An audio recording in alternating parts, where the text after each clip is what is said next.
Naveway, suivez le guide.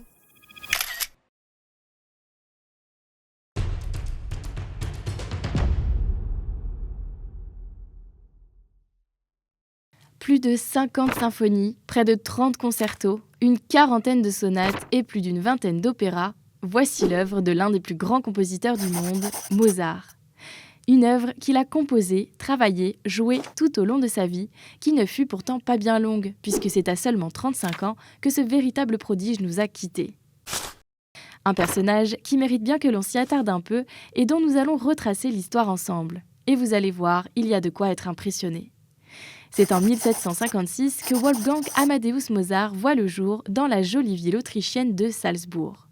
Entouré de ses parents, Anna Maria Perl et Léopold Mozart, compositeur et violoniste, il commence la musique dès l'âge de 3 ans. Déjà, à ce moment-là, on remarque vite qu'il a l'oreille absolue et une mémoire photographique qui lui permettent de retenir sans effort une impressionnante quantité d'images et de sons dans les moindres détails. Oui, à 3 ans, il avait déjà un don pour la musique. C'est à 6 ans qu'il compose sa première œuvre, qui marquera le début de sa grande carrière dans la musique classique. L'année d'après, il part en tournée avec son père et joue devant les plus grands personnages d'Europe. Parmi eux, Louis XV, qui sera, comme les autres, bluffé par ses performances. Il rencontre, pendant ce long voyage, les illustres Johann Schobert et Johann Christian Bach, qui vont le propulser dans de nouvelles influences musicales. Virtuose au clavecin, au pianoforte, au violon et à l'orgue, il se révèle être un véritable prodige. Il assiste à 14 ans à une représentation de Gregorio Allegri en Italie qu'il réussira à retranscrire entièrement de mémoire. Il sera employé en tant que compositeur par le prince-archevêque de Salzbourg à partir de 1773.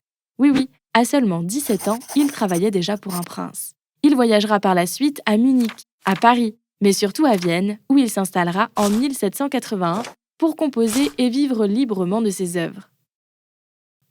Il épouse 1 an plus tard la chanteuse Constance Weber dans la magnifique cathédrale de Vienne, avec qui il a eu 6 enfants, dont seulement 2 ont survécu. Il passera le reste de sa vie à composer des centaines et des centaines d'œuvres. Mais malgré le grand succès qu'il reçoit, son rythme de vie effréné et son côté dépensier lui vaudront d'être très régulièrement endetté. Il travaille beaucoup pour des personnages très haut placés et se bat en même temps contre la maladie.